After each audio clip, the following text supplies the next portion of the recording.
તો આપ સૌ વિદ્યાર્થીઓ ફરીથી એકવાર હું પાર્થ સોદાગર હાર્દિક સ્વાગત કરું છું.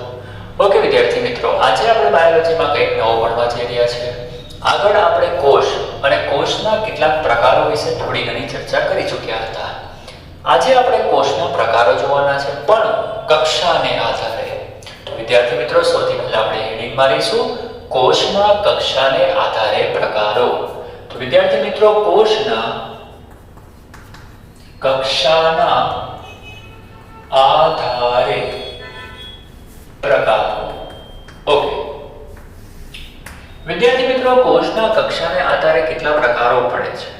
તો વિદ્યાર્થી મિત્રો, આન્સર આપવાનો કે કોષના કક્ષાને આધારે 4 પ્રકારો પડે છે. કેટલા પ્રકાર પડે છે? બોલો બધા. 4 પ્રકાર પડે છે. કયા કયા? તો વિદ્યાર્થી મિત્રો, સૌથી પહેલા હું એ 4 પ્રકારને અહીંયા લખી નાખું છું. વિદ્યાર્થી મિત્રો, કક્ષાને આધારે આપણે કોષને 4 ભાગમાં વહેંચેલા છે. એમાંનો જે પહેલો ભાગ છે એને આપણે નામ આપીએ છીએ એકેરિયોટિક કોષ. બીજો જે કોષ છે તેને આપણે કહીએ છીએ પ્રોકેરિયોટિક કોષ. ત્રીજો જે કોષ છે એને આપણે કહેતા હોઈએ છીએ મેસોકેરિયોટિક કોષ. અને જે ચોથો કોષ છે એને આપણે નામ આપીએ છીએ યુકેરિયોટિક કોષ. ઓકે સ્ટુડન્ટ્સ, તો કેટલું ઈઝી છે? વિદ્યાર્થી મિત્રો, કક્ષાને આધારે કોઈ પણ તમને પૂછે તો તમારે કહેવાનું કે કક્ષાને આધારે આપણે કોષને 4 ભાગમાં વહેંચીએ છીએ. Number 1 akaryotic, number 2 prokaryotic, number 3 mesokaryotic, number 4 eukaryotic કોષ. ઓકે સ્ટુડન્ટ્સ, હવે આપણે સમજવાની કોશિશ કરીશું કે આ જે 4 છે એમની વચ્ચે તફાવત શું છે. શેને આધારે આપણે આ 4 કોષને અલગ અલગ ભાગમાં વહેંચેલા છે? તો વિદ્યાર્થી મિત્રો, સમજવાની કોશિશ કરજો. જે એકેરિયોટિક કોષ છે તેમાં કોષ કેન્દ્ર હોતું નથી. કોષ કેન્દ્રનો ટોટલી અભાવ હોય છે.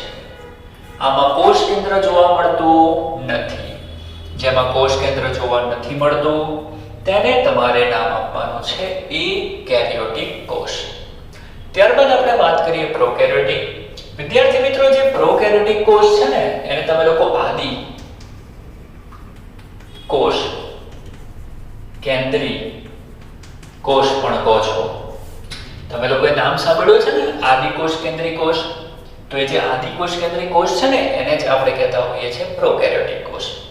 અને આદિ કોષ, કેન્દ્રી કોષ એના વિશે થોડી ઘણી માહિતી 9મા ધોરણમાં તમે ભણ્યા હશો ને, તો તમને ખબર હશે કે જે આદિ કોષ, કેન્દ્રી કોષ છે ને એ આદિ કોષ, કેન્દ્રી કોષની અંદર કોષ કેન્દ્ર હોય છે. કોષ કેન્દ્ર હોય છે, પણ કોષ કેન્દ્ર પટલનો અભાવ હોય છે. સાથે સાથે કોષ કેન્દ્રિકાનો પણ અભાવ હોય છે. હવે વિદ્યાર્થી મિત્રો, થોડો વિચાર કરો કે જો આની અંદર કોષ કેન્દ્રનો પટલ જ ના હોય તો કોષ કેન્દ્રની અંદરનો જે પણ ડીએનએ દ્રવ્ય છે એ ડીએનએ દ્રવ્ય વેરવિખેર થઈ જાય કે ના થઈ જાય? એનો મતલબ કે આ પ્રકારના કોષની અંદર કોષ કેન્દ્ર તો છે, પણ કોષ કેન્દ્રનું જે દ્રવ્ય છે ને એનું રક્ષણ કરવા વાળું કોઈ પટલ નથી. માટે જે કોષ કેન્દ્રનું દ્રવ્ય છે તે આખા કોષમાં ફેલાઈ ગયેલું હોય છે. બીજી વસ્તુ કે એમાં જે કોષ કેન્દ્રનું દ્રવ્ય મતલબ કે ડીએનએ દ્રવ્ય, કોષ કેન્દ્રની અંદર ડીએનએ હોય કે ના હોય, રંગસૂત્રીય દ્રવ્ય હોય કે ના હોય, તો કોષ કેન્દ્રની અંદર રહેલું જે ડીએનએ દ્રવ્ય છે એ ડીએનએ દ્રવ્ય કયા સ્વરૂપે હોય છે? તો એ યાદ રાખજો, ન્યુક્લિયોઇડ. ન્યુક્લિયોઇડ સ્વરૂપે આવેલું હોય છે. બીજી એક વસ્તુ કે પ્રોકેરિયોટિક કોષ એના ડીએનએ દ્રવ્યને ન્યુક્લિયોઇડ પણ કહેવાય છે, અથવા તો ઘણી વખત તેને જીનોફોર તરીકે પણ ઓળખવામાં આવે છે. તો વિદ્યાર્થી મિત્રો, પ્રોકેરિયોટિક કોષ એટલે બીજો કોઈ જ નહીં, તમારો આદિ કોષ, કેન્દ્રી કોષ. તેમાં કોષ કેન્દ્ર પટલનો અભાવ હોય છે, કોષ કેન્દ્રિકાનો પણ અભાવ હોય છે. ડીએનએ દ્રવ્ય કયા સ્વરૂપે હોય છે? તો કે ડીએનએ દ્રવ્ય ન્યુક્લિયોઇડ ટાઈપના સ્વરૂપે હોય છે. એ ન્યુક્લિયોઇડને આપણે જીનોફોર પણ કહીએ છીએ. કોષ કેન્દ્ર પટલનો અભાવ છે, આથી જે પણ રંગસૂત્રીય દ્રવ્ય છે, જે પણ ડીએનએ દ્રવ્ય છે તે આખા કોષમાં વેરવિખેર થયેલું એટલે કે ફેલાયેલું હોય છે. ત્યારબાદ આવે છે મેસોકેરિયોટિક કોષ. પણ વિદ્યાર્થી મિત્રો, મેસોકેરિયોટિક કોષ જોઈએ એની પહેલા આપણે યુકેરિયોટિક કોષ અને એના લક્ષણો જોઈ લઈએ. યુકેરિયોટિક કોષ એને તમે લોકો નામ આપો છો સુકોષ કેન્દ્રી કોષ.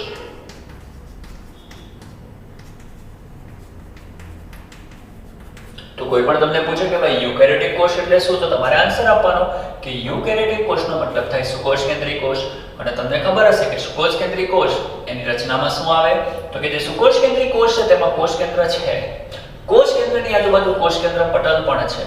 અને એની સાથે સાથે તમે લોકો જોવા જાવ ને તો કોષ કેન્દ્રની આજુબાજુ જે કોષરસ છે તેમાં પટલમય અંગિકાઓ પણ આવેલી હોય છે. ખબર હશે ને, 9મા ધોરણમાં આવતું હતું. તો લખીએ આપણે સુકોષ કેન્દ્રી કોષ એના લક્ષણો શું છે, તો કે તેની અંદર કોષ કેન્દ્ર તો છે જ, સાથે સાથે કોષ કેન્દ્ર પટલ પણ હાજર હોય છે. લખી નાખું છું હાજર. પછી બીજું કોણ, કોષ કેન્દ્રિકા પણ હાજર હોય છે. અને સાથે સાથે પટલમય અંગિકાઓ એની પણ હાજરી જોવા મળે છે. બીજી વસ્તુ કે આ પ્રકારના જે કોષ છે તેનું જે ડીએનએ દ્રવ્ય છે તે હિસ્ટોન પ્રોટીન ધરાવે છે. ડીએનએ શું ધરાવે છે? હિસ્ટોન પ્રોટીન ધરાવે છે. તો વિદ્યાર્થી મિત્રો, યુકેરિયોટિક કોષ એનો મતલબ થશે સુકોષ કેન્દ્રી કોષ. તેમાં કોષ કેન્દ્ર પટલ હાજર હોય છે, કોષ કેન્દ્રિકા પણ હાજર હોય છે, પટલમય અંગિકાઓ પણ હાજર હોય છે. સાથે સાથે જે ડીએનએ છે તે હિસ્ટોન પ્રોટીન સ્વરૂપે હોય છે. હવે વિદ્યાર્થી મિત્રો આપણે વાત કરીશું મેસોકેરિયોટિક કોષ. વિદ્યાર્થી મિત્રો એક વસ્તુ મગજમાં ઉતારી દેજો, જે મેસોકેરિયોટિક કોષ છે ને એ બીજી ભાષામાં સુકોષ કેન્દ્રી કોષ જ છે.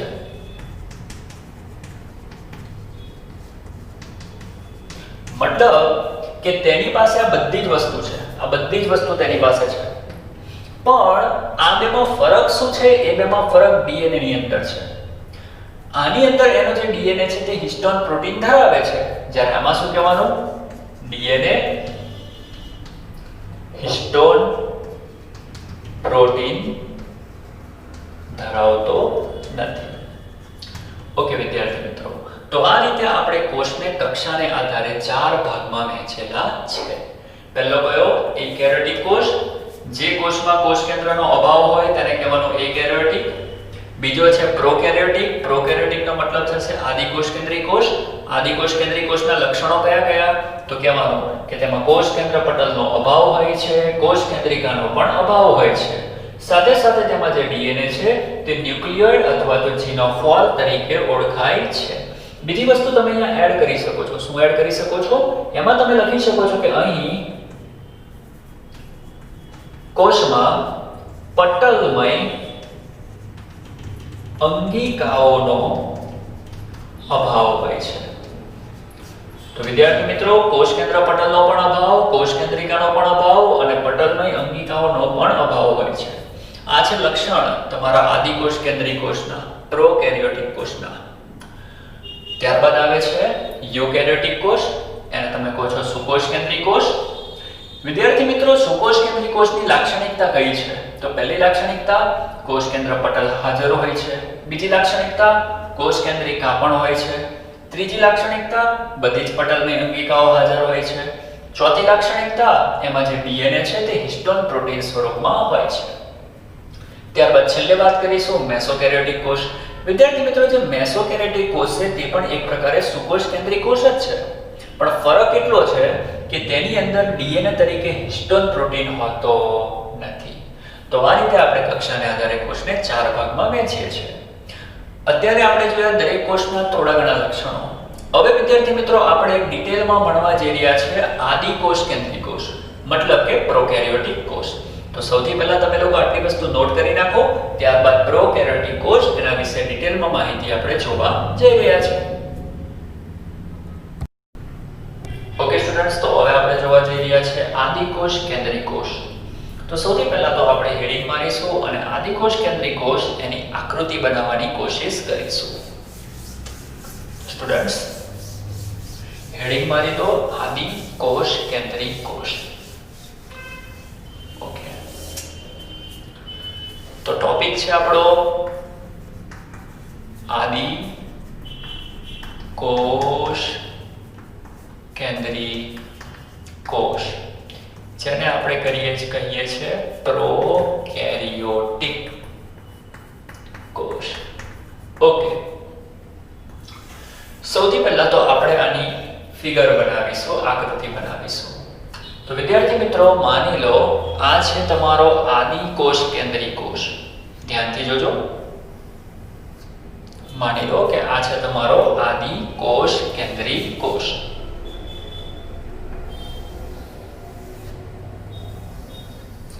વિદ્યાર્થી મિત્રો, જો આ તમારો આદિકોષ કેન્દ્રી કોષ છે, તો આ જે વચ્ચેનો એરિયા તમને લોકોને જે દેખાય છે, એ વચ્ચેનો એરિયા, આ જે વચ્ચેનો એરિયા તમને લોકોને જે દેખાય છે ને, એ વચ્ચેનો એરિયા તમારો થશે કોષ રસ. જો આ તમારો આદિકોષ કેન્દ્રી કોષ છે, તો આ જે વચ્ચેનો એરિયા છે એ તમારો થઈ ગયો કોષ રસ. અને વિદ્યાર્થી મિત્રો, જે કોષ રસ હોય તેની આજુબાજુ જે પણ પટલ આવેલું હોય તેને આપણે કહીએ છીએ કોષ રસ પટલ.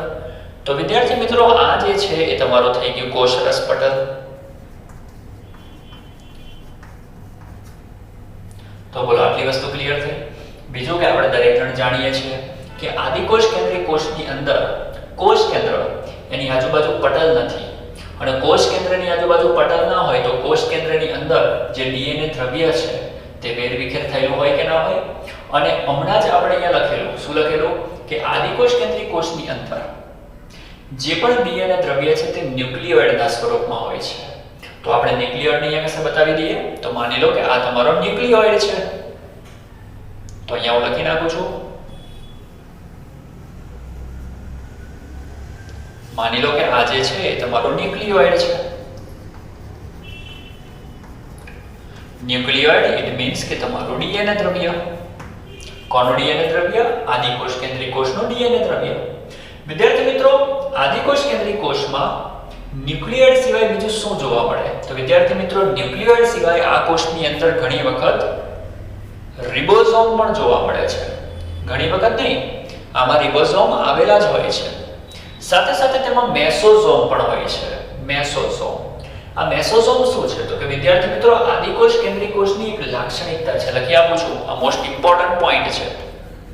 આદિકોષ કેન્દ્રી કોષની અગત્યની લાક્ષણિકતા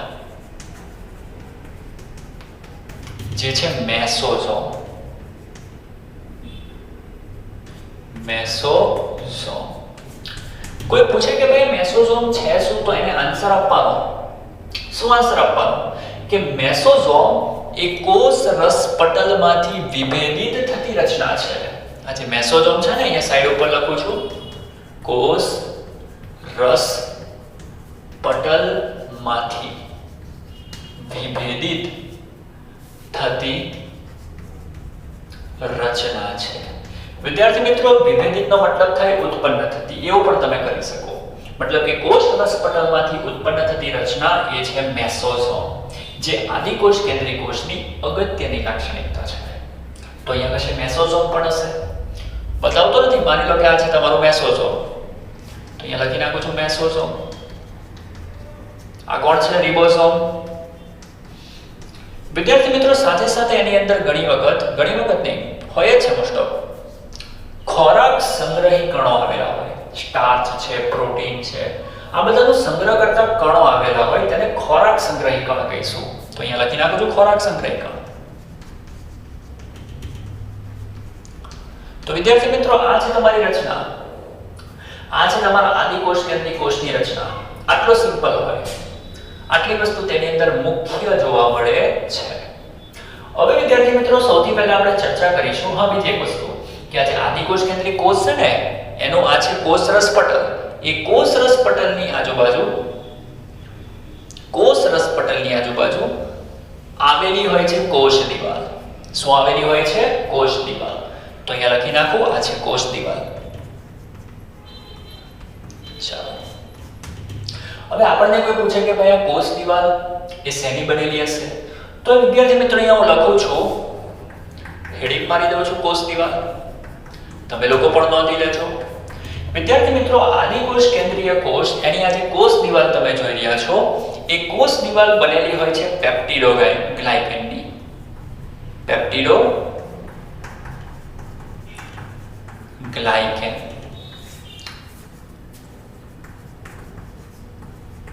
ઓકે, તો કોષ દિવાલ બનેલી હોય પેપ્ટિડોગ્લાયકેનની. અહીંયા પેપ્ટિડોગ્લાયકેન આવે. બીજી વસ્તુ ઇમ્પોર્ટન્ટ પોઈન્ટ કે જે કોષ દિવાલ છે તે અણુકીય ચાળણી તરીકે વર્તે છે, કારણ કે તેના ઉપર મોટા મોટા છિદ્રો આવેલા હોય છે. હું સાદી ભાષામાં લખું છું, અહીંયા છિદ્રો છે, તેના ઉપર છિદ્રો આવેલા છે, આથી તે અણુકીય ચાળણી તરીકે વર્તે છે. અને તે શું કરે, જે મોટા મોટા અણુ હોય ને એ મોટા મોટા અણુને કોષમાં પ્રવેશવા દેવા કે નહીં તેનું નિયંત્રણ કરે છે. તો સાદી ભાષામાં અહીંયા લખીને આપું છું, અણુઓને અથવા તો અણુઓના પ્રવેશ પર નિયંત્રણ કરે છે. ઓકે, સાથે સાથે આપણે બધા જ જાણીએ છીએ કે જે કોષ દિવાલ છે તમારા કોષને રક્ષણ પણ આપવાનું કામ કરે કે ના કરે. તો વિદ્યાર્થી મિત્રો કોષ દિવાલ એ આપણા કોષને રક્ષણ આપવાનું કામ કરે છે. તો બોલો વિદ્યાર્થી મિત્રો આટલા જે પોઈન્ટ છે દરેકને ક્લિયર થઈ ગયા. તો આપણે સૌથી પહેલા ચર્ચા કરી કોના વિશે, કોષ દિવાલ વિશે. હવેથી આપણે ચર્ચા કરીશું કોષ રસ પટલ વિશે, અને ત્યારબાદ જે ચર્ચા કરીશું તે કોષ રસ વિશે. જો કે કોષ રસ વિશે વધારે પડતી ચર્ચા કરવાની આપણે જરૂર છે જ નહીં, કારણ કે આપણને ખબર જ છે કે આ જે કોષ રસ છે તેમાં કોણ ફેલાયેલું છે, ડીએનએ દ્રવ્ય. કેમ? કારણ કે આ જે પણ કોષ છે આદિકોષ કેન્દ્રીય, એની અંદર જે કોષ કેન્દ્ર છે એની આજુબાજુ કોષ કેન્દ્ર પટલ નથી. ફરીથી લખું છું, કોષ કેન્દ્ર પટલનો અભાવ હોવાથી. ચાલો વિદ્યાર્થીઓ, કોષ કેન્દ્ર પટલનો અભાવ હોય તો કોષ કેન્દ્રની અંદરનું જે પણ ડીએનએ દ્રવ્ય હોય તે ફેલાયેલું હોય કે ના હોય, વિસ્તૃત થયેલું હોય કે ના હોય. તો આપણે લખીશું કે કોષ કેન્દ્ર પટલનો અભાવ હોવાથી જે ડીએનએ દ્રવ્ય છે, ચાલો એનો ડીએનએ દ્રવ્ય કયા સ્વરૂપે હોય, ન્યુક્લિયોઇડ. તો કોષ કેન્દ્ર પટલનો અભાવ હોવાથી ડીએનએ દ્રવ્ય એટલે કે ન્યુક્લિયોઇડ કોષ રસમાં ફેલાયેલું હોય છે. તો વિદ્યાર્થી મિત્રો કોષ રસ વિશે તો જસ્ટ આટલી જ માહિતી આપણી માટે હમણાં ઇનફ છે. સાથે સાથે તમે એ પણ લખી શકો છો કે ભાઈ કોષ રસની અંદર રિબોઝોમ, મેસોઝોમ, ખોરાક સંગ્રહી કણ આ બધી વસ્તુ પણ આવેલી હોય છે. તો વિદ્યાર્થી મિત્રો આપણે કોષ દિવાલની માહિતી મેળવી, કોષ રસની માહિતી મેળવી. હવે આપણે માહિતી મેળવીશું કોષ રસ પટલ વિશે. એની પહેલા આટલી જે પણ વસ્તુ છે એને નોટ કરી લો. ઓકે સ્ટુડન્ટ્સ, તો હવે આપણે આગળ વધીએ છીએ. હવે આપણે વાત કરીશું કોની, બોલો બધા, કોષ રસ પટલની. મતલબ કે આ છે ને કોષ રસ પટલ. આપણે કોષ રસ પટલ વિશે હવે ચર્ચા કરીશું. તો હું આ ભૂસી નાખું છું. તમે દરેક જણ આળસ કર્યા વગર સ્ક્રીનશોટ પાડવો હોય તો સ્ક્રીનશોટ પાડી લેજો, પણ આ દરેક વસ્તુ તમારી માટે નવી છે એટલે એને નોંધતા રહેજો, સહેજ પણ આળસ કરતા નહીં. ઓકે, તો હવે દરેક જણ હેડિંગ મારી દઈશું કોષ રસ પટલ. ઓકે વિદ્યાર્થી મિત્રો, આદિકોષ કેન્દ્રીય કોષની અંદર જે કોષ રસ પટલ છે તે મુખ્ય 5 કામ કરે છે. કેટલા? મુખ્ય 5 કામ કરે છે. એનું જે પહેલું કામ છે ધ્યાનથી જોજો. સૌથી પહેલું કામ તો બહુ સિમ્પલ છે, તે પોતે પસંદગીમાન પ્રવેશશીલ પટલ તરીકે વર્તે છે. બરાબર. બીજી એક વસ્તુ છે કે આ જે કોષ રસ પટલ છે તે અર્ધપારગમ્ય પડદો છે અથવા તો અર્ધ પ્રવેશશીલ પટલ તરીકે વર્તે છે. ઓકે, અને જે અર્ધ પ્રવેશશીલ પટલ હોય તેને પસંદગીમાન પ્રવેશશીલ પટલ પણ કહેવાય કે ના કહેવાય? કારણ કે તે શું કરશે, બધા અણુને અંદર બહાર જવાની છૂટ નહીં આપે. અમુક અણુ જેને તે પસંદ કરશે તેને તે અંદર બહાર જવાની છૂટ આપશે. તો સૌથી પહેલો પોઈન્ટ કે તે પસંદગીમાન પ્રવેશશીલ પટલ છે. નંબર 2 એવો છે કે તે પોતે શક્તિ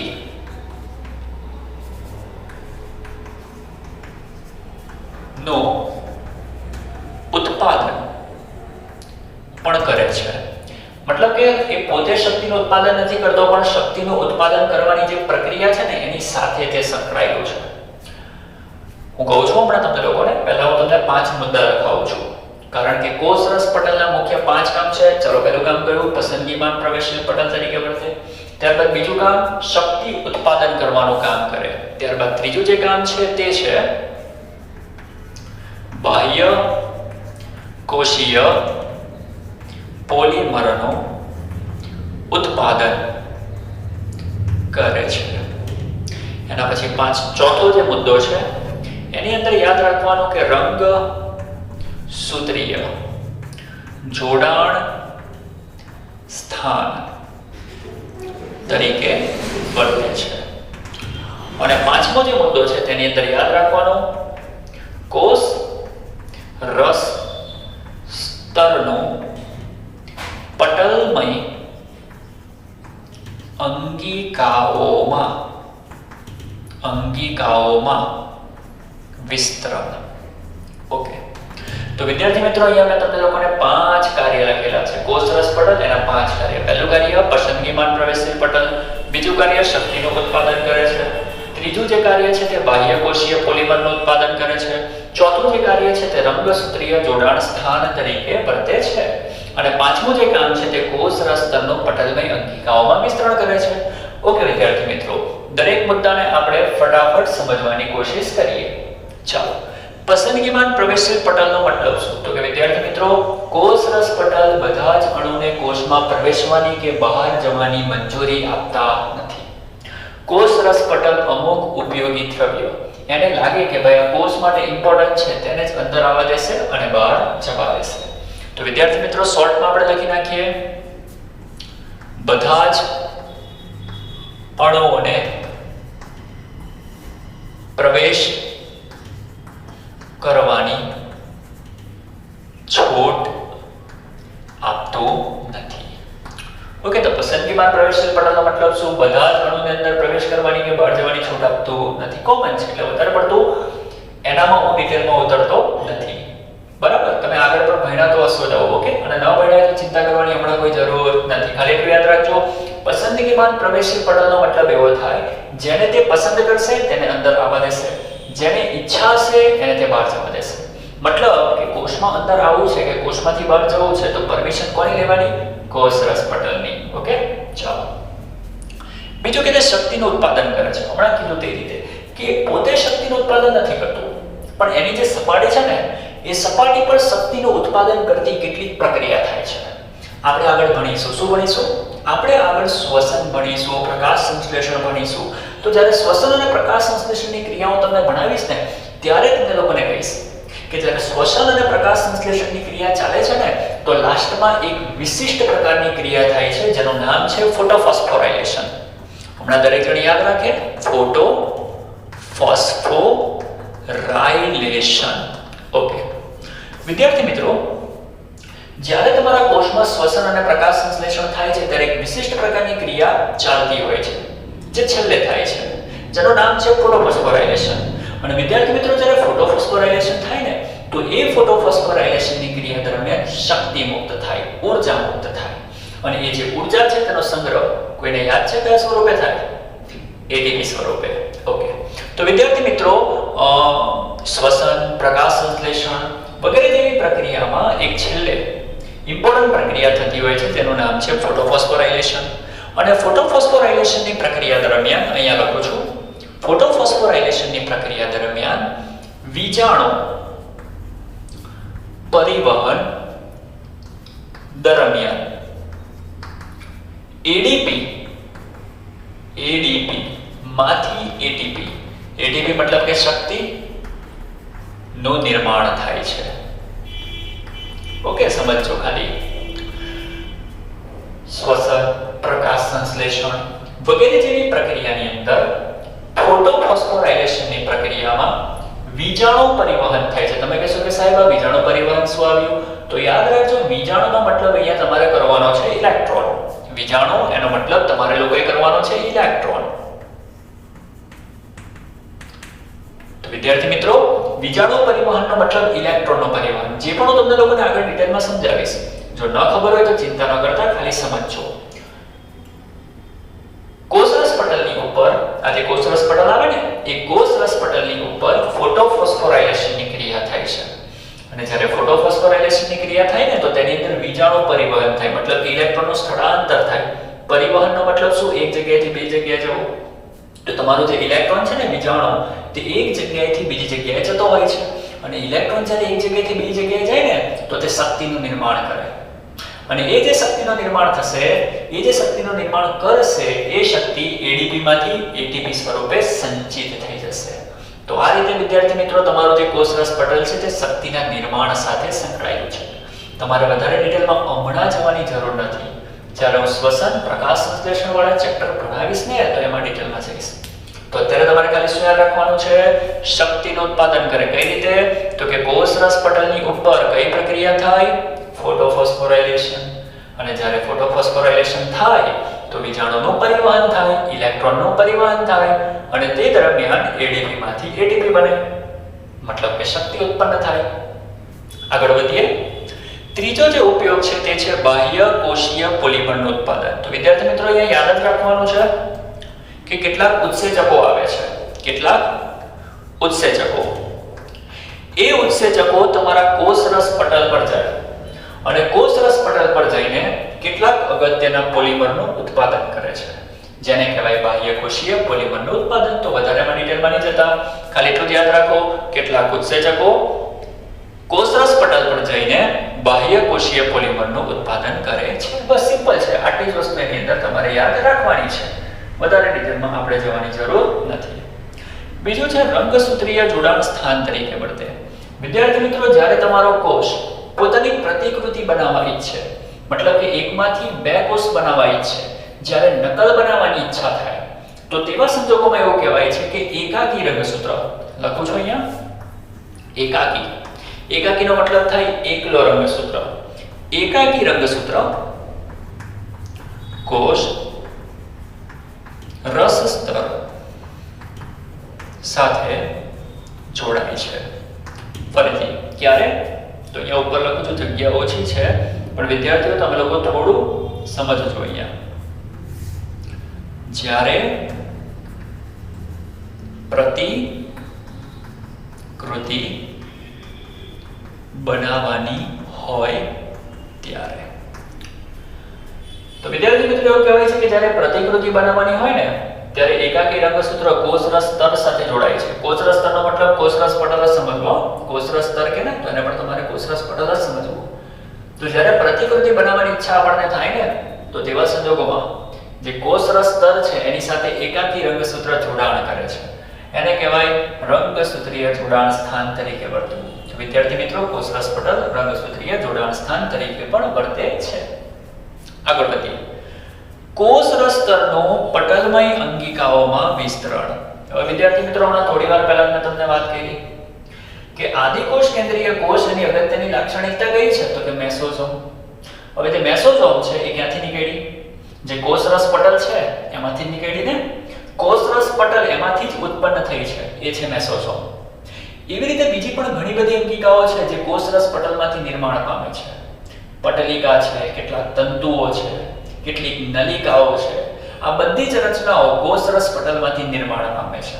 અને ત્યારે જ પોસિબલ છે જ્યારે તમારા કોષરસ પટલનું વિસ્તરણ થાય. તો જ્યારે કોષરસ પટલનું વિસ્તરણ થાય છે, ત્યારે મેસોઝોમ, નલિકા, કેટલાક તંતુઓ, કેટલીક પટલિકાઓ વગેરે જેવી રચનાઓનું નિર્માણ થાય છે, જેને આપણે નામ આપીએ છીએ કોષરસ સ્તરનું પટલમય અંગિકાઓમાં વિસ્તરણ. આપણે કે ના આપણે? તો અહીંયા લખી નાખું છું, મેસોઝોમ, પછી કોણ? પટલિકાઓ, નલિકાઓ અને કેટલાક તંતુઓ. આ બધાનું નિર્માણ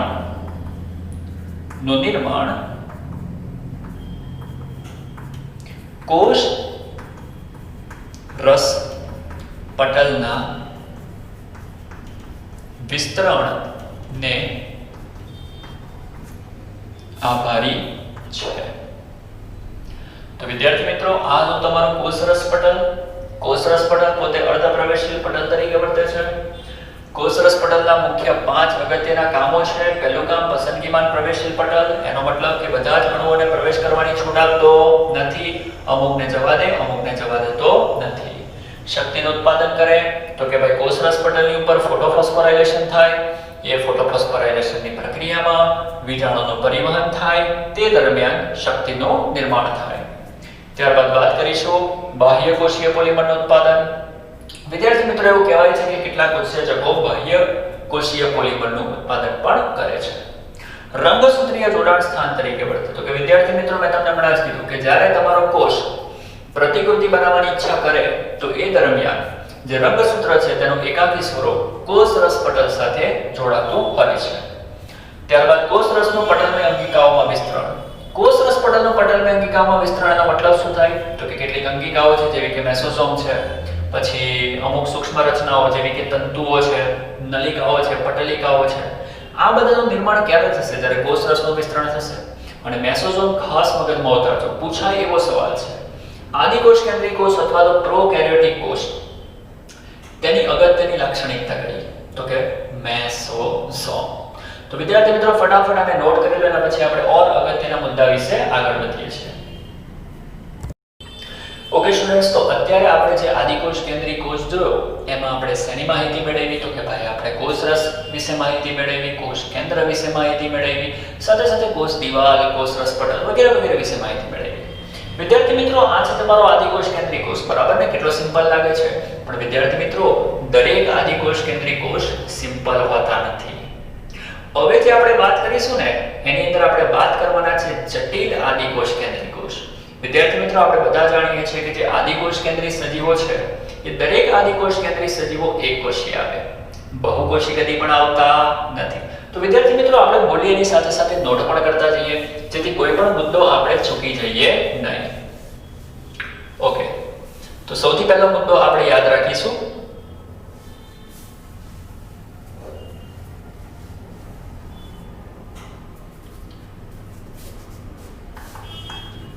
બધા જ આદિકોષ કેન્દ્રીય કોષ એક કોષી હોય છે. તે લોકો કદી પણ બહુકોષી હોતા નથી.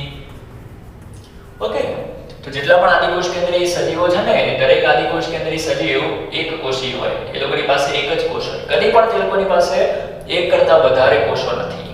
ઓકે, બીજી એક વસ્તુ કે આદિકોષ કેન્દ્રીય કોષનું જે કદ છે ને તે સુકોષ કેન્દ્રીય કોષ કરતા બહુ જ નાનું હોય છે. તો આદિકોષ કેન્દ્રીય કોષ, વિદ્યાર્થી મિત્રો શોર્ટમાં લખેલું છે આદિકોષ કેન્દ્રીય કોષ નું કદ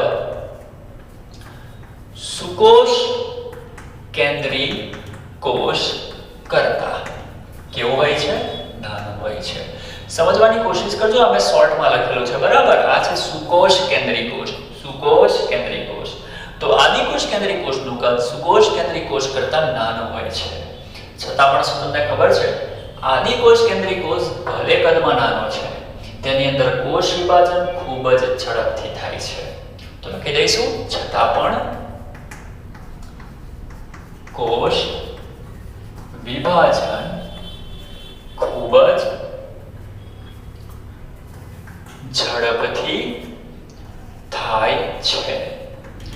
ઓકે વિદ્યાર્થી મિત્રો, બીજી એક અગત્યની વસ્તુ કે ઘણી વખત એવું પણ જોવા મળે છે કે આદિકોષ કેન્દ્રીય કોષ કોષ વિભાજન પામીને ઘણા બધા કોષો પેદા કરે છે અને ઘણા બધા કોષો એકબીજા સાથે ભેગા થઈને ગ્રુપ બનાવે છે જેને વસાહત કહેવાય. હું લખું છું જો કોષ વિભાજનથી ઉત્પન્ન થતા કોષો ભેગા મળી વસાહત રચે છે. હવે તમે કહેશો કે સાહેબ હમણાં તો તમે થોડી વાર પહેલા કીધું કે ભાઈ આદિકોષ કેન્દ્રીય કોષ હંમેશા એકલા હોય, એક જ કોષ ધરાવે, એમાં કદી પણ કોષો ભેગા થાય નહીં. પણ વિદ્યાર્થી મિત્રો એક વસ્તુ ધ્યાનથી સમજજો, અહીંયા જે પણ વસાહત બનશે ને એ વસાહતમાં કોષો એકબીજાની સાથે હશે ખરા, પણ એકબીજા સાથે જોડાયેલા નહીં હોય. સમજવાની કોશિશ કરો. માની લો કે આ છે વસાહત. હવે એ વસાહતમાં ઘણા બધા કોષો હશે. ભલે આ બધા કોષો એકબીજાની સાથે વસાહતમાં રહે છે, પણ તમે જોઈ શકો છો કે કોઈ પણ કોષ એકબીજા સાથે જોડાયેલો નથી. આમ જોવા જાવ તો દરેક કોષ સેપરેટ જ છે, અલગ જ છે. એટલે યાદ રાખજો કે આદિકોષ કેન્દ્રીય કોષમાં ઘણી વખત એવું બને છે કે કોષ વિભાજનથી ઘણા બધા કોષો ઉત્પન્ન થાય છે અને દરેક કોષો ભેગા મળીને એક ગ્રુપ બનાવે છે. પણ ગ્રુપ કેવું કે ગ્રુપની અંદર જેટલા પણ કોષો હશે ને એ દરેક કોષો સેપરેટ હશે, અલગ અલગ હશે, છૂટા છૂટા હશે. મતલબ કે દરેક કોષ પોતાની જે ચયાપચયની ક્રિયા છે ને એ જાતે જ કરતો હશે. આનો આની સાથે કોઈ રિલેશન નથી. આનો આની સાથે કોઈ રિલેશન નથી. કોઈ પણ કોષ કોઈ બીજા કોષ સાથે સંકળાયેલો નથી. ભલે એક ગ્રુપમાં સાથે છે, પણ દરેક પોતાની જે પણ કંઈ ક્રિયા છે તે અલગથી જ કરે છે. અને આવા દરેક જે કોષ છે એ દરેક કોષની આજુબાજુ જો તમે ચેક કરશો ને તો અહીંયા એક વિશિષ્ટ પ્રકારનું શ્લેષ્મ દ્રવ્ય આવેલું હશે. ઓકે, તો વિદ્યાર્થી મિત્રો આટલી વસ્તુ દરેકને ક્લિયર થઈ ગઈ ને? બહુ સિમ્પલ છે. તો ગુજવાતા નહીં, અહીંયા વસાહતમાં તમે ગુજવાતા નહીં, બરાબર? તો યાદ રાખજો કે ઘણી વખત આદિકોષ કેન્દ્રીય કોષ વિભાજન પામીને ઘણા બધા કોષો ઉત્પન્ન કરે છે. એ કોષો એકબીજા સાથે ભેગા થઈને એક વસાહત પણ રચી શકે, પણ વસાહતના દરેક કોષ એકબીજાથી કેવા હોય? છૂટા છૂટા હોય છે. તો વિદ્યાર્થી મિત્રો આટલા પોઈન્ટ દરેકને ક્લિયર થઈ ગઈ. કોનો સમાવેશ થાય છે? તો કે જીવાણુ છે, વાયરસ છે, આ બધાનો સમાવેશ આદિકોષ કેન્દ્રીય એની અંદર થતો હોય છે. હવે વિદ્યાર્થી મિત્રો જીવાણુ પરથી આપણને યાદ આવ્યું કે જે જીવાણુ છે ને એ જીવાણુ પાસે એવો આદિકોષ કેન્દ્રીય કોષ હોય છે કે જે જટિલ હોય છે. જો માની લો કે આ જે કોષ છે તે જીવાણુનો છે, તો જીવાણુની અંદર આટલી સિમ્પલ રચના નથી હોતી. તો વિદ્યાર્થી મિત્રો હવે આપણે વાત કરીશું જીવાણુની. જીવાણુ એ પણ આદિકોષ કેન્દ્રીય છે અને જીવાણુનો જે પણ કોષ છે તે સરળ રચના ધરાવતો નથી. જીવાણુનો કોષ જટિલ રચના ધરાવે છે. તો હવે આપણે મેઇન હેડિંગ મારી દઈશું જટિલ રચના ધરાવતો આદિકોષ કેન્દ્રીય કોષ. જટિલ રચના ધરાવતો આદિ. ઓકે, તો હવે આપણે ભણવાના છે જટિલ રચના ધરાવતા આદિકોષ કેન્દ્રીય કોષને. ચાલો, જટિલ રચના ધરાવતા આદિકોષ કેન્દ્રીય કોષ અને સાદા આદિકોષ કેન્દ્રીય કોષ એની વચ્ચે શું તફાવત છે? તો વિદ્યાર્થી મિત્રો સાદો આવો હોય, પણ જો તમારો આ આદિકોષ કેન્દ્રીય કોષ જટિલ હશે, મતલબ કે જીવાણુનો હશે, તો તેમાં શું ફેરફાર થઈ શકે તે જુઓ. જો આદિકોષ કેન્દ્રીય કોષ અમે બે ટુકડા કરેલા છે.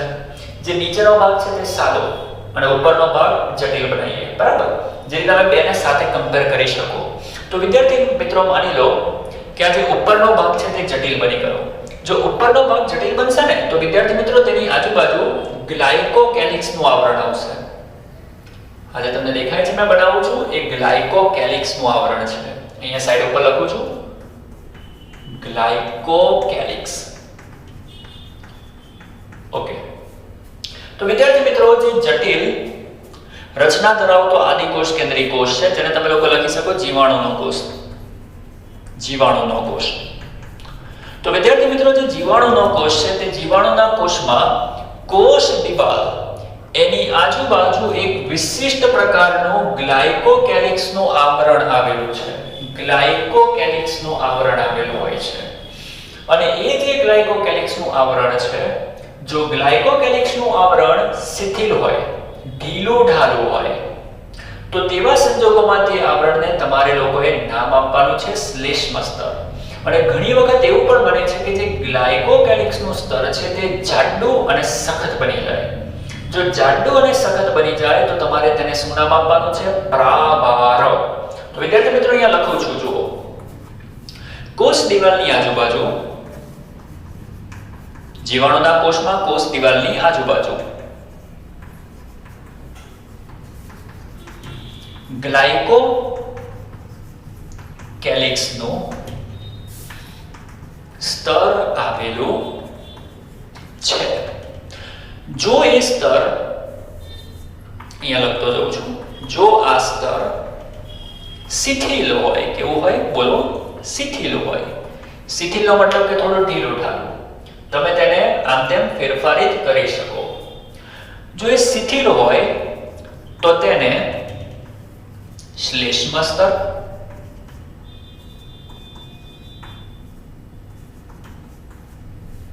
તરીકે ઓળખવામાં આવે છે. અને ઘણી વખત એવું જોવા મળે છે કે એ સ્તર, જો આ સ્તર જાડું અને સખત હોય તો તેને નોંધી લેજો દરેક જણ, પ્રાવાર તરીકે ઓળખવામાં આવે છે. તો વિદ્યાર્થી મિત્રો, આ ગ્લાયકોકેલિક્સ નું સ્તર જો ઢીલું ઢાલું હશે, મતલબ કે શિથિલ હશે, તો એને તમારે લોકોએ કહેવાનું શ્લેષ્મ સ્તર, અને જાડું અને સખત હશે તો તમારે તેને નામ આપી દેવાનું છે પ્રાવાર. અને વિદ્યાર્થી મિત્રો, એનું કામ જ એક જ છે. કયું? જે જાડું સ્તર છે તેનું એક જ કામ, રક્ષણ આપવાનું કામ કરે. તે રક્ષણ આપવાનું કામ કરે છે. બીજી વસ્તુ, ઘણી વખત નહીં, જે જટિલ કોષો આવે ને, જીવાણુના કોષો, એ જીવાણુના કોષની અંદર આવી લાંબી પૂંછડી જેવી રચનાઓ આવેલી હોય. અને આ જે લાંબી પૂંછડી જેવી રચના છે એને આપણે શું કહીએ છીએ? યાદ છે કોઈને? કશા. શું કહેવાય? કશા. તો વિદ્યાર્થી મિત્રો, આ જે લાંબી પૂંછડી જેવી રચના છે એને અહીંયા લખું છું કશા. એને આપણે કશા તરીકે ઓળખીએ છીએ. શેના તરીકે ઓળખીએ છીએ? કશા. વિદ્યાર્થી મિત્રો, અહીંયા તમે જોઈ શકો છો કે જે કશા છે એમાં એક લાંબો તંતુ છે, અને આ જે વિસ્તાર છે તેને કહેવાય તલસ્થકાય. કશાનો તલસ્થકાય. કશાનો તલસ્થકાય. બોલો, કશાનો તલસ્થકાય. તો વિદ્યાર્થી મિત્રો, આ જે વિસ્તાર છે તેને તમે કહેશો કશાનો તલસ્થકાય. અને તમને દરેકને દેખાય છે કે જે કશાનો તલસ્થકાય છે તે લગભગ કોષરસ પટલ અને કોષરસની અંદર ખૂંપેલો છે ને? તો જે કશા જે આવે ને એનો તલસ્થકાય કોષરસ અને કોષરસ પટલમાં ખૂંપેલો હોય છે. અને બીજી એક વસ્તુ કે તમારી આ જે કશા છે ને તેની ઉપર એક પ્રોટીન આવેલું છે જેને કહેવાય ફ્લેજેલિન પ્રોટીન. ફ્લેજેલિન પ્રોટીન. તો અહીંયા લખી નાખું છું, ફ્લેજેલિન પ્રોટીન. અને એના ઉપર જે ફ્લેજેલિન પ્રોટીન છે એને જ કારણે કશાને અંગ્રેજીમાં ફ્લેજેલા તરીકે પણ ઓળખવામાં આવે છે. તો વિદ્યાર્થી મિત્રો, આ છે કશા. કશાની ઉપર આવેલું છે ફ્લેજેલિન પ્રોટીન, અને એનો જે નીચેનો ભાગ છે તેને કહેવાય તલસ્થકાય, જે તમે જોઈ શકો છો કોષરસ પટલ અને કોષરસમાં ડૂબેલો છે.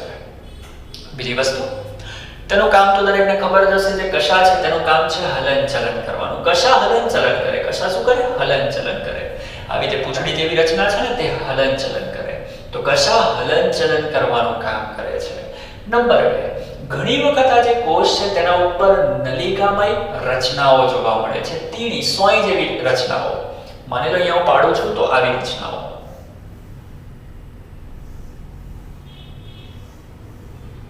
દેખાય?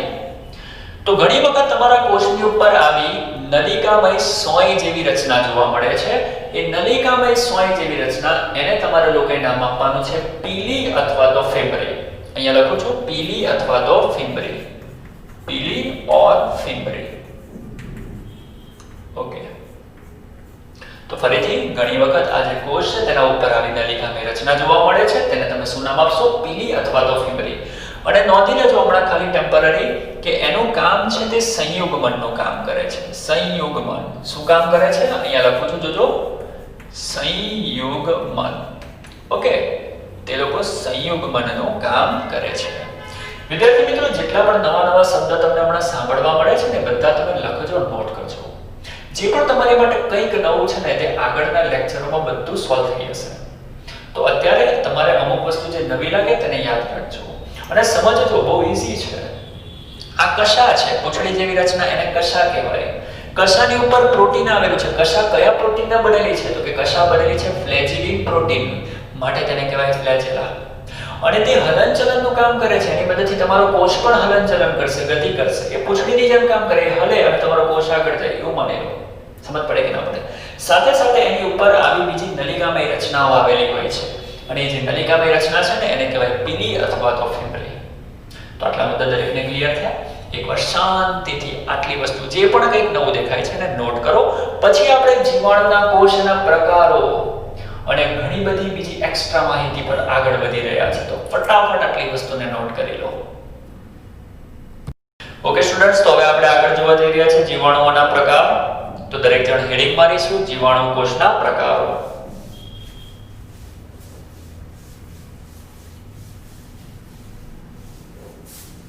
ઓકે, તો જે જીવાણુના કોષ છે, જીવાણુ કોષ, એના આપણે જોવાના છે પ્રકારો. ચાલો વિદ્યાર્થી મિત્રો, જીવાણુ કોષના જોવા જાઓ તો 1 2 3 4 લગભગ 4-5 મુખ્ય પ્રકારો છે. વિદ્યાર્થી મિત્રો, સૌથી પહેલો પ્રકાર, જો તમારા જીવાણુના કોષ આ રીતે ગોળ હોય તો એને તમારે નામ આપવાનું છે કોકસ. કોકસ કોકસ એને તમે લોકો કહી શકો ગોલાણુ. બરાબર, ગુજરાતી ભાષામાં તમે એને ગોલાણુ પણ કહી શકો. કોકસ, કોકસ મતલબ કે ગોલાણુ. ઘણી વખત એવું પણ બને છે કે તે લોકો આવા દંડ જેવા હોય, દાંડી જેવા હોય. જો દાંડી જેવા હશે તો તમારે તેને કહેવાનું બેસિલસ. બેસિલસ અને તમે કહી શકો દંડાણુ. ઘણી વખત આવા પણ હોય વિદ્યાર્થી મિત્રો, જુઓ વક્ર લાગે છે ને, વક્ર લાગે એને કહેવાય વક્રાણુ અને અંગ્રેજીમાં તેનું નામ છે વિબ્રિયો. વિબ્રિયો અથવા તો આપણે કહીશું વક્રાણુ. ચોથો જે પ્રકાર છે તે આ રીતે હોય, કુંતલાકાર. હવે આપણે સ્પાઇરલ બાઇન્ડિંગ, તમે નામ સાંભળ્યું છે ને સ્પાઇરલ બાઇન્ડિંગ. આપણે સ્પાઇરલ બાઇન્ડિંગ કરાવીએ છીએ. સ્પાઇરલ બાઇન્ડિંગમાં ખબર પેલી સ્પ્રિંગ નાખી આપે આપણને, તો જે સ્પ્રિંગ છે ને એ સ્પ્રિંગ કેવી હોય, કુંતલાકાર હોય કે ના હોય, એના પરથી આપણે એને કહીએ છીએ સ્પાઇરલ બાઇન્ડિંગ. તો જ્યારે તમારી સ્પ્રિંગ જેવી રચના, આ છે ને સ્પ્રિંગ જેવું છે ને, તો જો આ રીતની રચના હોય ને તો તેને કહેવાય સ્પાઇરલ અથવા તો સ્પાઇરિલિયા. તો એક પ્રકાર છે ગોળ. જો તમારો જીવાણુનો કોષ ગોળ હોય તો તેને તમારે કહેવાનું કોકસ. જો દંડ જેવો હોય તો તમારે કહેવાનું બેસિલસ. વક્ર હોય તો તેને તમારે કહેવાનું વિબ્રિયો. અને આ રીતનો હોય તો તેને તમારે નામ આપવાનું સ્પાઇરેલા. સ્પાઇરિલિયા. સ્પાઇરિલિયા. ઓકે, સ્પાઇરિલિયા. એને આપણે લખી શકીએ કુંતલાકાર. ઓકે, તો તમે એને કુંતલાકાર પણ કહી શકો છો. પછી વિદ્યાર્થી મિત્રો, ઘણી વખત આ પ્રકારની પણ રચના જોવા મળે છે. હવે જો આ પ્રકારની રચના જોવા મળે તો તમારે તેને કહેવાનું સ્પાઇરોકેટ. સ્પાઇરોકેટ. સ્પાઇરોકેટને આપણે ગુજરાતીમાં સ્પાઇરોકેટ જ કહીશું. ઓકે, થોડા ઘણા અંગ્રેજી નામ મેં તમને આગળ પણ કીધેલું છે. આપણે ધીમે ધીમે પ્રેક્ટિસ કરીશું અંગ્રેજી નામ મોઢે કરવાની. તો આ પ્રકારની રચના હોય તો વિદ્યાર્થી મિત્રો તમારે તેને કહેવાનું કોકસ. આ પ્રકારની રચના હોય તો બેસિલસ, આને કહેવાનું વિબ્રિયો, આને કહેવાનું સ્પાઇરિલિયા, આને કહેવાનું સ્પાઇરોકેટ. ઘણી વખત જે રચના છે તે ટોટલી વાંકી ચૂકી હોય છે, મતલબ કે કંઈક આ રીતની રચના તમને લોકોને જોવા મળે આવું, તો એને આપણે નામ આપીએ છીએ ફિલામેન્ટસ. ફિલામેન્ટસ.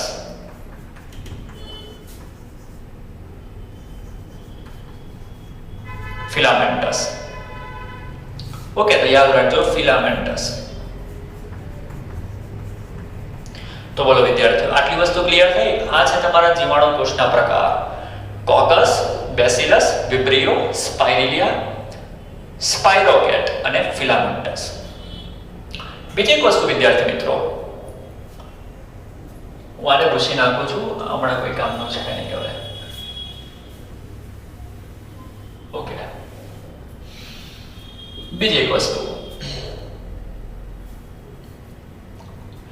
ઘણી વખત જે કોકસ છે ને, કોકસ, એ કોકસમાં કોષ એકની જગ્યાએ આ રીતના હોય, મતલબ કે બે સાથે હોય, આ રીતે હોય. જો બે કોકસ આ રીતે જોડાયેલા હોય તો તેને તમે કહી શકો ડિપ્લોકોકસ. યાદ રાખજો, સિંગલ હોય તો તેને કહેવાનું કોકસ અને બે આ રીતે જોડાયેલા હોય તો ડિપ્લોકોકસ કહેવાનું. એ દરેકને યાદ હોવું જોઈએ. અને ઘણી વખત આવું પણ બનતું હોય છે, ઘણા બધા ગોળાણુ, મતલબ કે ઘણા બધા જે કોકસ છે તે એકબીજા સાથે જોડાઈને લાંબી ચેઇન બનાવે. જો લાંબી ચેઇન બનાવે તો તેને કહેવાનું સ્ટ્રેપ્ટોકોકસ. તો કહીશું સ્ટ્રેપ્ટોકોકસ. તો વિદ્યાર્થી મિત્રો, કોકસ એના બે પ્રકાર જોઈ લો, ડિપ્લોકોકસ અને સ્ટ્રેપ્ટોકોકસ. એવી રીતે બીજો પણ એક પ્રકાર બેસિલસનો પણ જોવા મળે છે. જો સિંગલ હોય તો તેને કહેવાનો બેસિલસ, અને આ રીતે હોય, જો અહીંયા લખું છું, આ એક અને બે, આ રીતે બે સાથે હોય તો તેને તમે કહેશો ડિપ્લોકોકસ, સોરી ડિપ્લોબેસિલસ. તો વિદ્યાર્થી મિત્રો, બીજા ત્રણ પ્રકાર આને પણ જોઈ લેજો. એકલો હોય તો કોકસ, બે હોય તો ડાયપ્લોકોકસ, ઘણા બધા હોય તો સ્ટ્રેપ્ટોકોકસ. એવી રીતે બેસિલસ, સિંગલ હોય તો બેસિલસ અને બે આ રીતે સાથે હોય તો તેને કહેવાય ડાયપ્લોબેસિલસ. તો વિદ્યાર્થી મિત્રો, આ હતા જીવાણુ કોષના કેટલાક પ્રકારો. તો જીવાણુ કોષ એના આટલા પ્રકારો છે, એકવાર ફટાફટ નોટ કરી લો. પછી આપણે ગ્રામ પોઝિટિવ અને ગ્રામ નેગેટિવ એના વિશેની વાત કરવા જઈ રહ્યા છીએ. તો ફટાફટ આને નોટ કરી લો. ઓકે સ્ટુડન્ટ્સ, તો હવે આપણે જોવા જઈ રહ્યા છીએ ગ્રામ પોઝિટિવ અને ગ્રામ નેગેટિવ જીવાણુ. સાથે સાથે આપણે લોકો સોલ્વ કરીશું કેટલાક ઇમ્પોર્ટન્ટ MCQs. મતલબ કે હું તમને MCQs ના ઓપ્શન તો નહીં લખું, પણ ભૂતકાળની પરીક્ષામાં જે MCQs પૂછાઈ ગયા છે અને જે MCQs પૂછાવા લાયક છે એના પર આધારિત વિધાનો હમણાં હું તમને લખાવવા જઈ રહ્યો છું. પણ એની પહેલા આપણે ભણી લઈશું ગ્રામ પોઝિટિવ અને ગ્રામ નેગેટિવ જીવાણુ કોને કહેવાય. વિદ્યાર્થી મિત્રો, ગ્રામ નામના એક વૈજ્ઞાનિક હતા. એમણે એક વિશિષ્ટ પ્રકારનું અભિરંજક બનાવેલું અને એ અભિરંજકને આપણે કહીએ છીએ ગ્રામ અભિરંજક. એવું કહેવાય છે કે જે જીવાણુ ગ્રામ અભિરંજકનું શોષણ કરી લેશે એને તમારે નામ આપવાનું છે ગ્રામ પોઝિટિવ, અને જે જીવાણુ ગ્રામ અભિરંજકનું શોષણ કરી શકતા નથી એને આપણે શું નામ આપીએ છીએ? Gram negative. તો વિદ્યાર્થી મિત્રો, અહીંયા મેં લખી નાખેલું છે પહેલેથી, જે ગ્રામ અભિરંજકને શોષે તેને ગ્રામ પોઝિટિવ જીવાણુ કહેવાના, અને જે ગ્રામ અભિરંજકને ન શોષે તેને આપણે ગ્રામ નેગેટિવ જીવાણુ કહીશું. છે ને સિમ્પલ? વિદ્યાર્થી મિત્રો, અહીંયા મેં બે ભાગ પાડેલા છે. એક બાજુ લખેલું છે ગ્રામ પોઝિટિવ અને બીજી બાજુ લખેલું છે ગ્રામ નેગેટિવ. ઓકે વિદ્યાર્થી મિત્રો, હવે આપણે ચર્ચા કરીએ ગ્રામ પોઝિટિવ અને ગ્રામ નેગેટિવ જીવાણુના કેટલાક લક્ષણોની. સૌથી પહેલા આપણે વાત કરીશું અહીંયા પહેલો મુદ્દો ગ્રામ પોઝિટિવ. અભિરંજકથી અભિરંજિત કર્યા બાદ આલ્કોહોલ અને એસિટોનથી ધોતા ભૂરો કે જાંબલી રંગ જાળવી રાખે છે. જેટલા પણ ગ્રામ પોઝિટિવ હશે ને એ દરેક જણ શું કરશે? અભિરંજકથી અભિરંજિત કર્યા બાદ જો આલ્કોહોલ અને એસિટોનથી તમે ધોશો ને તો પણ તેનો ભૂરો અથવા તો જાંબલી રંગ જળવાઈ રહેશે. પણ જો ગ્રામ નેગેટિવ હશે તો ઉલટું થશે. શું થશે? લખાઈશું અભિરંજક થી અભિરંજિત કર્યા બાદ આલ્કોહોલ કે કોણ એસિટોન થી ધોતા ભૂરો કે જાંબલી રંગ દૂર થાય છે. ઓકે, જો તમારો ભૂરો કે જાંબલી રંગ જાળવી રાખે તો તેને કહીએ છીએ ગ્રામ પોઝિટિવ, અને આલ્કોહોલ અને એસિટોન થી ધોયા બાદ જાંબલી રંગ અથવા તો ભૂરો રંગ દૂર થઈ જાય તો તેને આપણે કહીએ છીએ ગ્રામ નેગેટિવ જીવાણુ. એના પછી પોઈન્ટ નંબર 2, તે લોકોમાં પેપ્ટિડોગ્લાયકનની જાડી દિવાલ આવેલી હોય છે, જ્યારે ગ્રામ નેગેટિવમાં આવી કોઈ પણ દિવાલ આવેલી હોતી નથી. તો હું સામે ખાલી ચોકડી મારી દઉં, ચાલશે ને? તમે આખું લખી નાખજો. પેપ્ટિડોગ્લાયકનની જાડી દિવાલ આવેલી હોય છે, પેલામાં આવેલી હોતી નથી. સિમ્પલ છે. બીજું કે આ દિવાલમાં ટાઇકોઇક એસિડ, આ છે ટાઇકોઇક એસિડ, એ લોકોની જે કોષ દિવાલ હોય ને એમાં ટાઇકોઇક એસિડ જોવા મળે છે, જ્યારે આની અંદર આપણે લખીશું જોવા મળતું નથી. બીજું કે આમાં 70 થી 80% મ્યુરિન હોય. મ્યુરિન એક પ્રકારનું રાસાયણિક દ્રવ્ય છે, જ્યારે આની અંદર 10 થી 20% મ્યુરિન આવેલું હોય છે. તો વિદ્યાર્થી મિત્રો, આ થોડા લક્ષણ હતા ગ્રામ પોઝિટિવ અને ગ્રામ નેગેટિવ જીવાણુના. દરેક જણાને નોટ કરી લે, બહુ ઇમ્પોર્ટન્ટ પોઈન્ટ છે. ઓકે, હવે આપણે થોડી નવી વસ્તુ પર ચર્ચા કરવા જઈ રહ્યા છીએ. મેં તમને કીધું તે રીતે આપણે આજના આખા લેક્ચરમાં આદિકોષ કેન્દ્રી કોષ શું છે એના વિશે થોડી ડિટેલમાં જાણવાની કોશિશ કરેલી છે. હવે બીજા કેટલાક અગત્યના પોઈન્ટ કે જે ભૂતકાળમાં નીટની પરીક્ષામાં પૂછાયેલા છે, અને બીજા કેટલાક અગત્યના વિધાનો કે જે ભવિષ્યમાં પૂછાવાની સંભાવના છે એને હું નોટ કરાવવા જઈ રહ્યો છું. તો દરેક જણ નોટ કરશે. ઓકે, હું આ ભૂસી નાખું છું. પોઝ કરીને લખવું હોય તો લખી નાખજો. ઓકે, ચાલો તો હું ભૂસું છું. હવે કેટલાક ઇમ્પોર્ટન્ટ પોઈન્ટ ઉપર આપણે વાત કરીએ છીએ, જો કે બધા જ પોઈન્ટ ઇમ્પોર્ટન્ટ હતા, પણ આ બીજા કેટલાક અગત્યના પોઈન્ટ કે જે તમારે યાદ રાખવાના છે. ચાલો, સવાલ તમને લોકોને પૂછે કે કેટલાક પ્રોકેરિયોટા મતલબ આદિકોષ કેન્દ્રી, પ્રોકેરિયોટા મતલબ આદિકોષ કેન્દ્રી, તો કેટલાક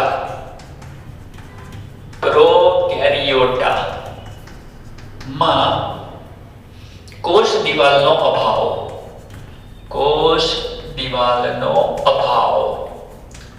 કેટલાક આદિકોષ કેન્દ્રી એવા પણ હોય કે જેમાં કોષ દિવાલ નથી હોતી. નીચેનામાંથી કોણ એવું છે કે જેમાં કોષ દિવાલ નથી? નીચેનામાંથી કયો આદિકોષ કેન્દ્રી એવો છે કે જેમાં કોષ દિવાલ નથી? તો તમારે આન્સર કયો સિલેક્ટ કરવાનો? આન્સર આવશે માઇકોપ્લાઝમા. તમે પીપીએલઓ પણ લખી શકો છો, પીપીએલઓ અથવા તો માઇકોપ્લાઝમા.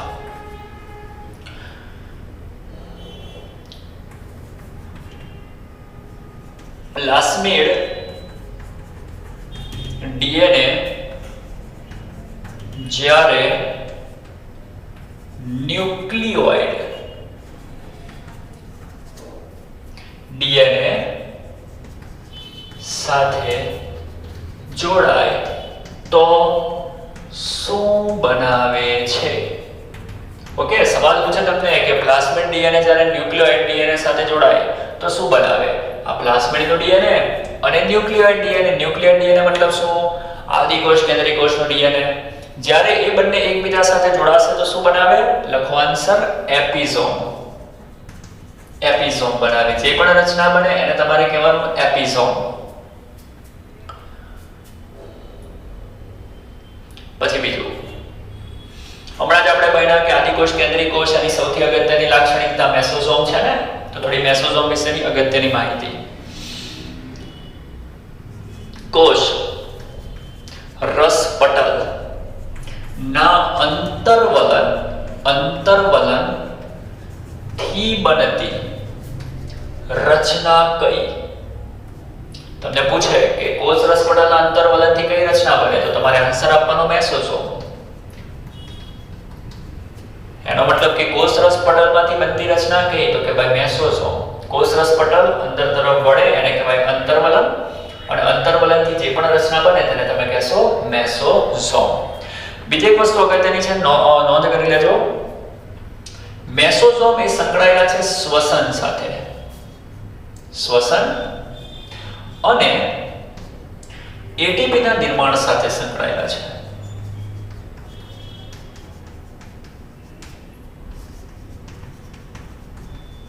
ઓકે, તો તે સંકળાયેલા છે શ્વસન અને એટીપી ના નિર્માણ સાથે.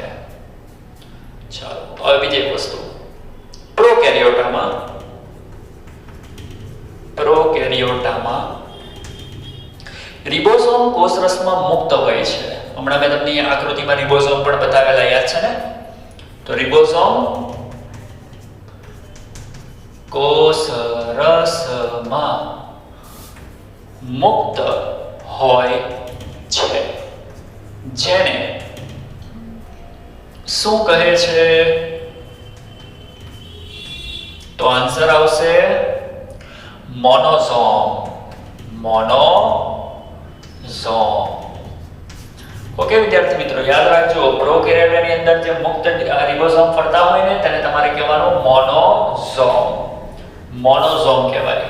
આગળ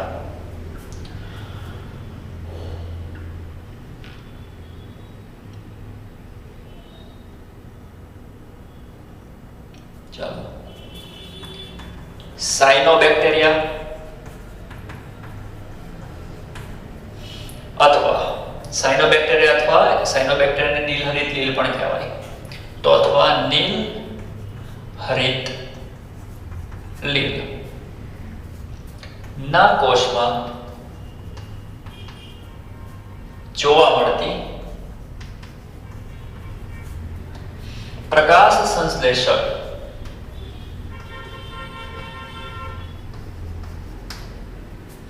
દ્રવ્યો ધરાવતી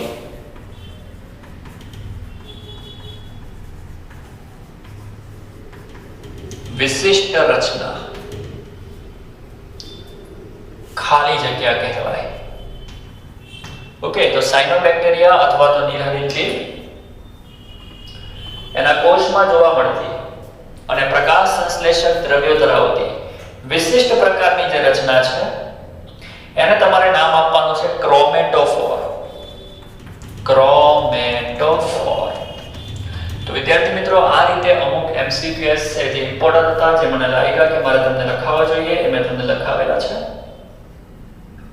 પછી બીજી એક વસ્તુ તમે લોકો નોંધ કરી લો, લખો છે નીલહરિત લીલ અને પ્રકાશ સંશ્લેષી જીવાણુમાં, નીલહરિત લીલ અને પ્રકાશ સંશ્લેષી જીવાણુમાં વાયુયુક્ત રસધાનીઓ પણ જોવા મળે છે. વાયુઓથી ભરેલી રસધાની પણ જોવા મળે છે. ઓકે સ્ટુડન્ટ્સ, તો આટલા ઇમ્પોર્ટન્ટ પોઈન્ટ જે મને લાગ્યા તે મેં તમને લખાવેલા છે. જો આગળ પણ જો કંઈક મને લાગશે તો હું તમને લોકોને શોધીને લખાવતો રહીશ. તો વિદ્યાર્થી મિત્રો, આ જે પણ પોઈન્ટ્સ આદિકોષ કેન્દ્રીય કોષની અંદર મેં તમને કરાવેલા છે, વારંવાર તેને જોજો. જ્યાં સુધી તમને લોકોને સમજ ન પડે ત્યાં સુધી વારંવાર તેને ચેક કરજો. અને જે પણ કંઈ તકલીફ હોય, જો કે ના સમજ પડે, કોઈ પોઈન્ટ એવો હોય તો તમે મને ગમે ત્યારે પૂછી શકો છો. ઓકે સ્ટુડન્ટ્સ, એકવાર આટલી વસ્તુ નોટ કરી લો. પછી આપણે નેક્સ્ટ વિડીયોમાં કંઈક નવા ટોપિક પર આગળ વધવાના છે. આજે આપણે આદિકોષ કેન્દ્રીય કોષ જોયો, હવે આપણે બીજા કોઈ કોષ સુકોષ કેન્દ્રીય કોષ ઉપર આગળ વધીશું. અને ત્યારબાદ બીજી પણ ઘણી બધી ઇમ્પોર્ટન્ટ રચનાઓ છે જેના ઉપર આપણે આગળ વધવાના છે. તો ફટાફટ આને એકવાર ચેક કરી લો.